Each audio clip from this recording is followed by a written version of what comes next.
Mac Deford is a Coast Guard veteran, a dedicated public servant, an attorney, and now a Democratic candidate for the 1st Congressional District. I talk one-on-one with Mac for this edition of Quintin's Close-Ups. And if you haven't already, subscribe to my YouTube channel and like Quintin's Close-Ups on Facebook. Mac Deford, welcome back to Quintin's Close-Ups. Thanks, Quintin. It's always great being with you. Oh, I appreciate it greatly. Needless to say, you are a United States Coast Guard veteran, a dedicated public servant, as you said on your website, an attorney, and of course you are a Democrat running for the United States Congress to represent the 1st Congressional District. And obviously you're running for the second time. So tell me, why second time? Why now, Mac?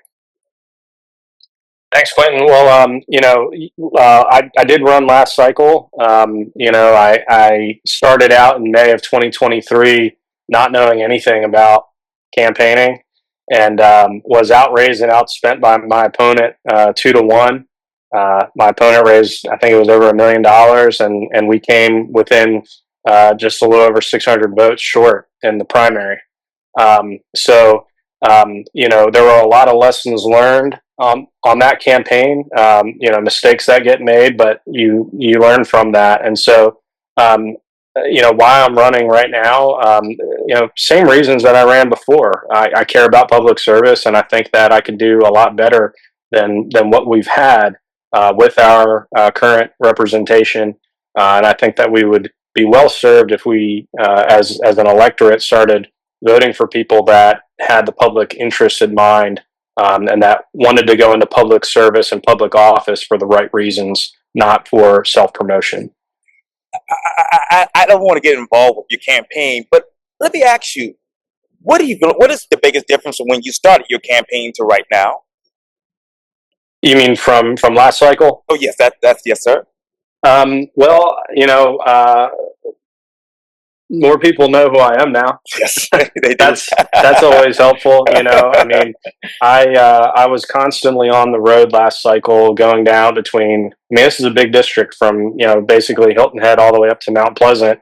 I was constantly on the road. Certainly put a lot of miles on my car, and so that's a difference. Also, again, I've been through this before. I know sort of the mechanics of how to run a campaign now, whereas I didn't when I started out last time.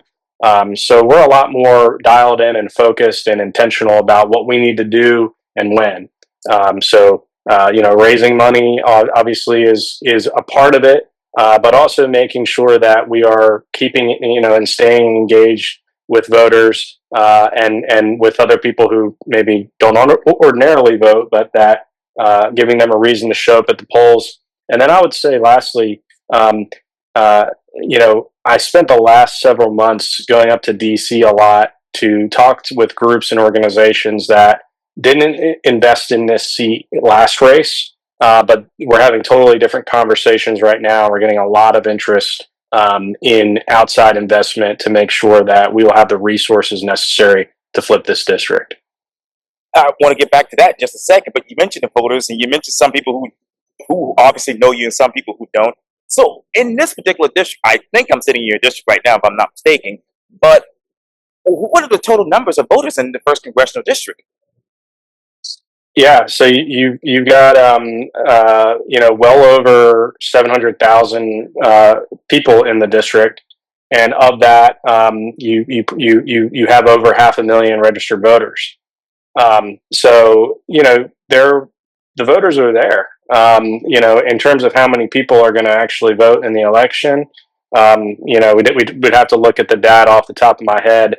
I think it was, somewhere about under 400,000 that voted last cycle, at least for SC1. Don't quote me on that, but just going off the top of my head. So that's what we're looking at. For this race specifically, you need to swing about 8% of the electorate in order to flip it from from Republican to Democratic. You talked, Mac, about obviously this district going from Deford down over to Mount Pleasant. What is the state of the 1st Congressional District?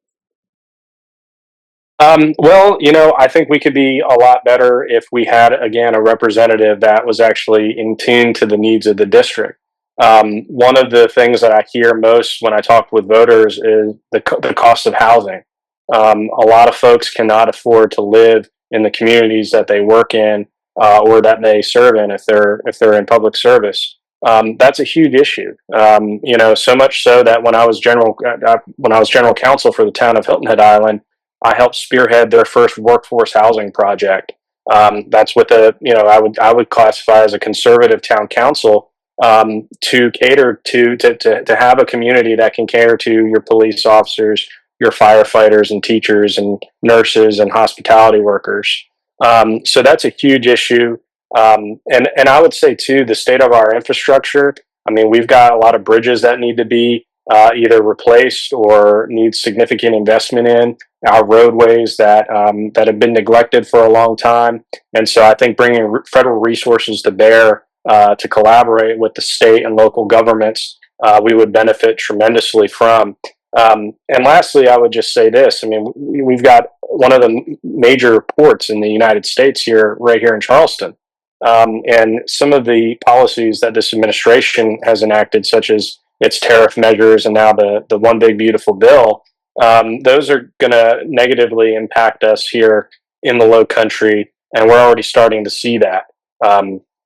We saw a major EV manufacturer in Berkeley County who has pressed pause. That was going to create 1,500 jobs, and now they've pressed pause on that project due to this administration. And I think they're coming back soon. But let me ask you, you mentioned these businesses. Do you believe corporate taxes have the same effect as these tariffs? So, I mean, the tariffs are ultimately paid for by the consumer. The corporate taxes are what the corporation's paying based on their income. But the tariffs, and one of the reasons that we haven't seen such an immediate impact here in the United States is because a lot of the businesses, they started to stock up on their inventory back in the winter. So a lot of the goods that we are purchasing right now, they have not been touched by the tariff. Now that will change when their inventory is lower and and they've got inventory that is waiting to come in. That will get touched by the tariff and ultimately passed on to the consumer. I think we've seen in some respects some businesses that are eating the cost of the tariff, but that is not sustainable. Eventually, they will pass that cost on to the consumer. And we've seen that, for example, with GM, who they've taken massive hit in their revenue just last quarter. So you talk about obviously just being passed down to the consumer. So how much will these tariffs, that is, will affect your constituents here in the first congressional district?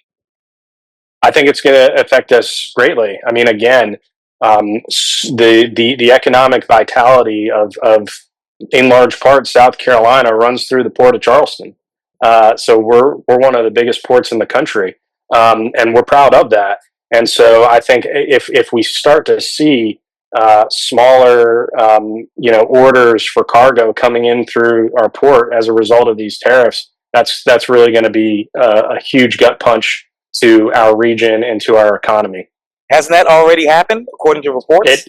It has, yeah, but I think we're going to see it happen on a larger scale. Again, I think we're starting to see it in the price of some things. I mean, look, when I go to the grocery store right now, I don't really like going to the grocery store because I'm still paying a lot, and inflation is already starting to creep up again, and that's a big part of this too. So I think things are going to get a whole lot worse until they get better, and I think they get better when we have a Congress that has the backbone to actually limit the president's ability to just aimlessly levy tariffs without any legitimate justification. So what exactly is the inflation rate right now in your district?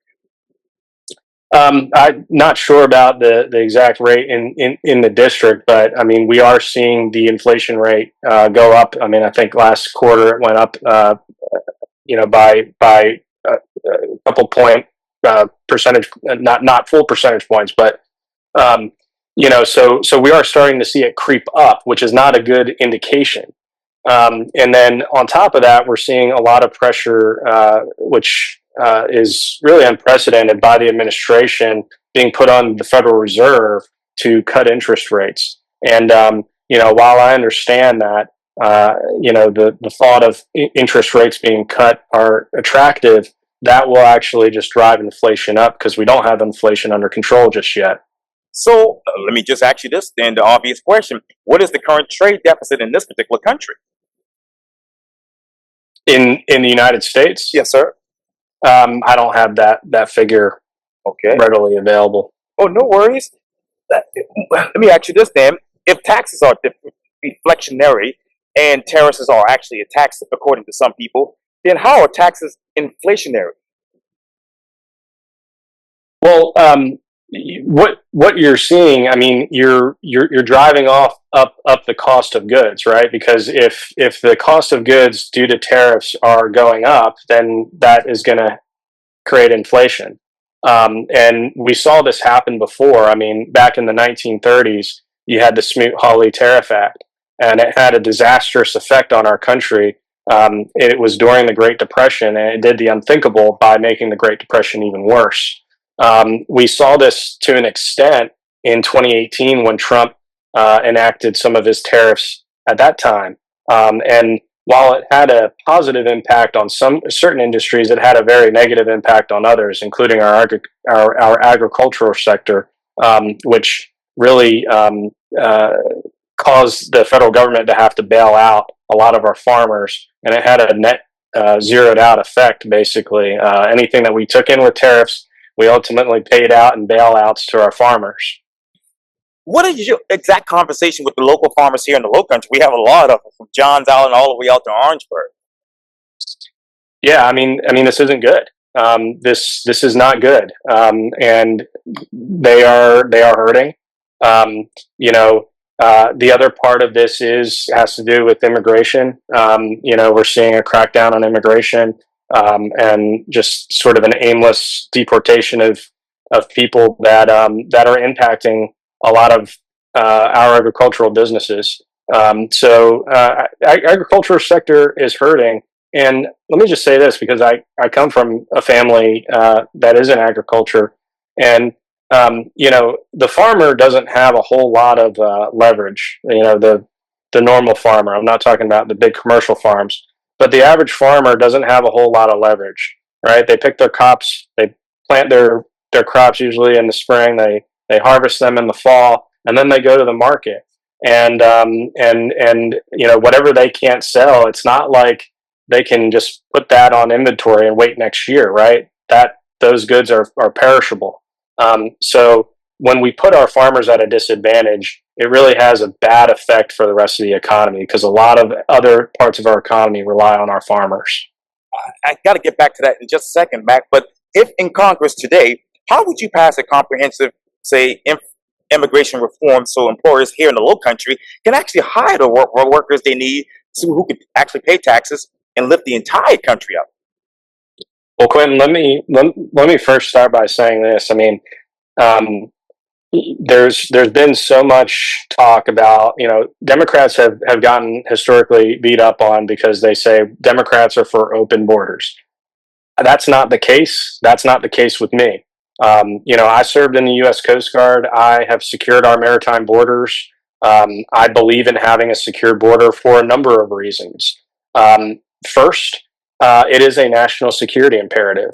I mean, you want to talk about the fentanyl trade coming into the United States? A lot of people don't understand that the fentanyl really comes from China and India, and at least a lot of the precursors to fentanyl.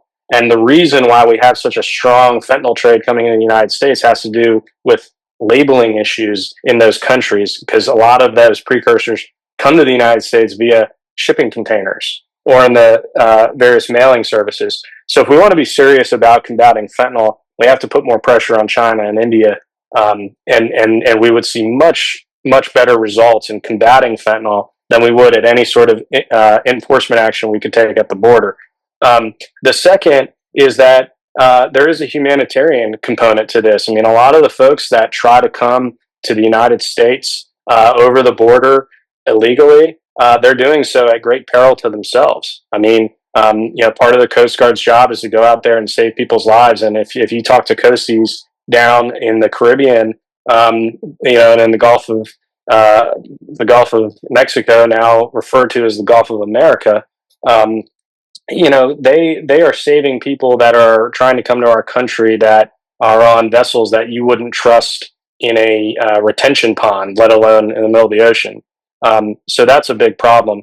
But look, you can have secured borders and have a fair, efficient immigration system that rewards people that want to come to our country and contribute to our economy and contribute to our society. At the end of the day, we are a nation of immigrants, and I don't think that we should be treating people like this and sending them to places like Alligator Alcatraz that are such deplorable conditions that none of us would ever feel comfortable even visiting it, let alone being inside of one of them. This administration said that they were going to try to crack down and go after gang members and violent, offenders like murderers and rapists, and that's fine. But what we're seeing is a lot different than that. They're going after grandmothers. They're going after people who have been in this country for decades and who have been contributing and working in our country. They're going after, just a couple months ago, the spouse of an active duty U.S. Coast Guard member was deported on base. Was detained on base and has been deported. We're seeing veterans being deported. We're seeing people, being round up in their communities by masked agents, and I just don't think that that's who we are as a country. At least that's not who I think we want to be as a country. So you talk about obviously these communities. How many people in your first congressional district have actually been deported who are here illegally? Yeah, I'm not sure that we have those exact figures because those figures are continuing to increase by the day. But we have seen that sort of enforcement taken here in the district. Now a lot of our sheriffs, whereas there wasn't a single sheriff in the first district that was a participant in what is known as the 287G ICE detainer program prior to this year. Now we're seeing the Charleston County Sheriff have signed on. I believe Berkeley has, and then Sheriff PJ Tanner down in Beaufort County is also signing on too. So we're seeing an increase in it, and I think look again.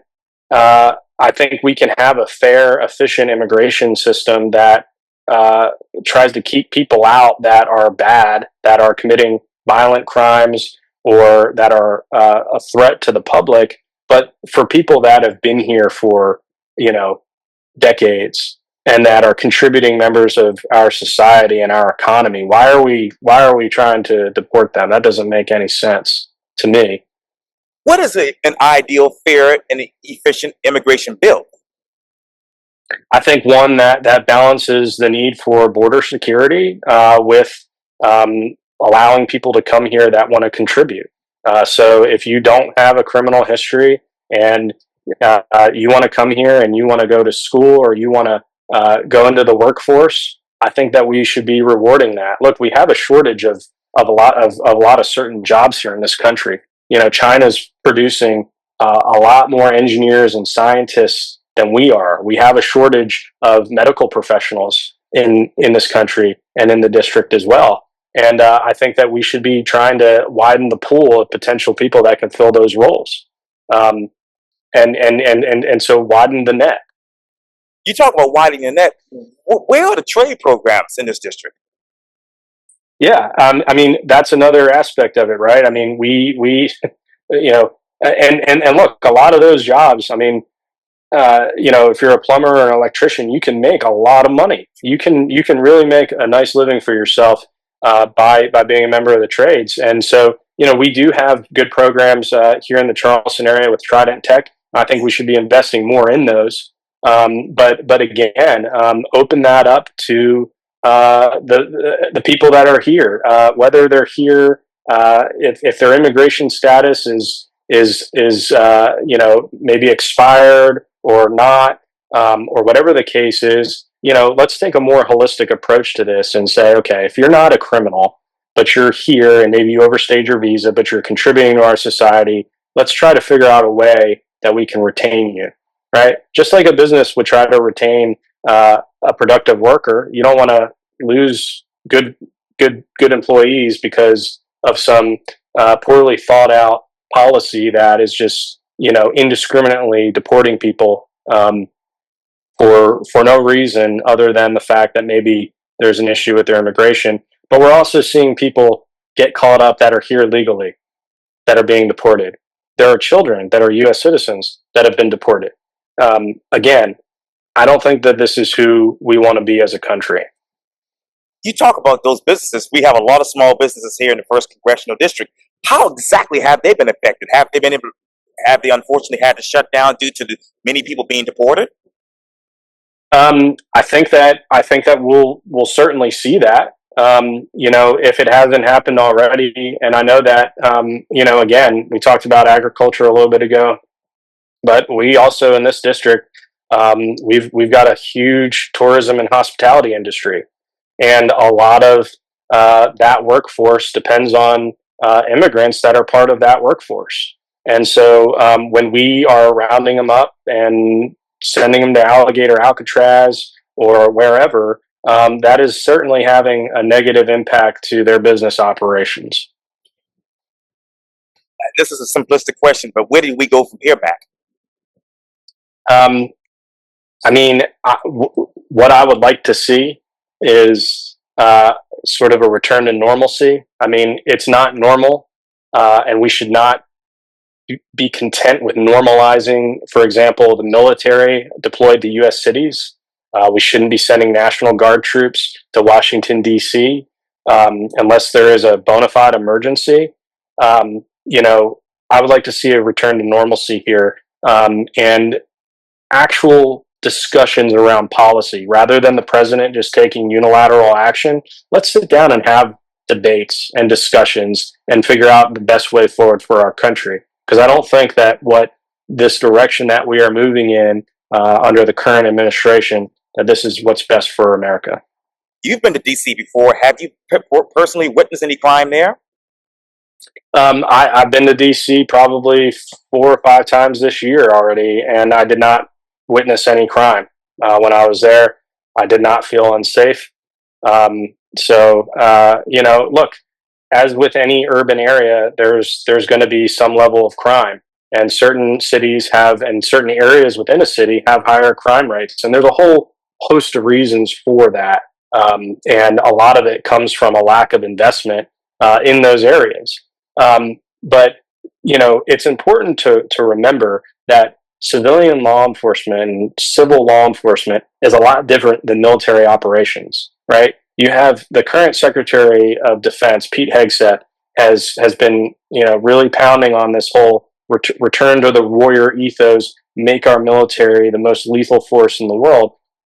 Well, yes, our military is a lethal force. It is intended to go win wars and win battles. They are not trained to go and take civilian law enforcement into their own hands in U.S. cities. And another thing is that deploying members of the National Guard, these are members of our community, right? I mean, these aren't full-time soldiers. They are police officers, they are teachers, they are doctors and nurses and tradesmen and women. I mean, they come from a whole host of backgrounds, but they could be your neighbors. And the last thing they want to do is be put in a situation where now they're wearing the uniform of the United States military and they're taking enforcement action against their fellow citizens. It's not what the National Guard is intended for.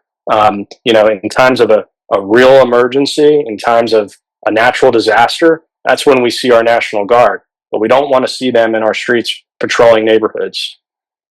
And I hate to be asking. I guess people think I'm asking gotcha questions, but I'm not. I'm really trying to get some real answers. No, please. But how many National Guardmen from the first congressional district have actually been deployed to DC? So I don't know exactly how many from the first district, but we do know that about 200 National Guardsmen and women from South Carolina have been ordered to go up to DC by Governor McMaster. And again, aside from the fact, I mean, you're pulling these people away from their jobs, right? And they have families. I mean, think about it. If you're a National Guardsman and you signed up because you wanted to serve your community, you wanted to serve your country, right? And if you're coming up on reenlistment, you're probably thinking now, like, I didn't sign up for this. I didn't sign up to be used as a political prop, right? Because that's exactly what they've been turned into and reduced to up there is political prop. I mean, the military has a support of has an approval rating of over 90% in the country. We don't want to see that degrade because now we're putting troops against U.S. citizens on our own soil, right? We want to keep that approval rating high. We want to continue to support our military, and we will. But we also don't want to turn our soldiers and National Guards men and women into political props. And we don't want to rip them away from their family life and their civilian jobs, their careers, for a made-up issue, or just so that there can be some cheap political points scored for a particular political party.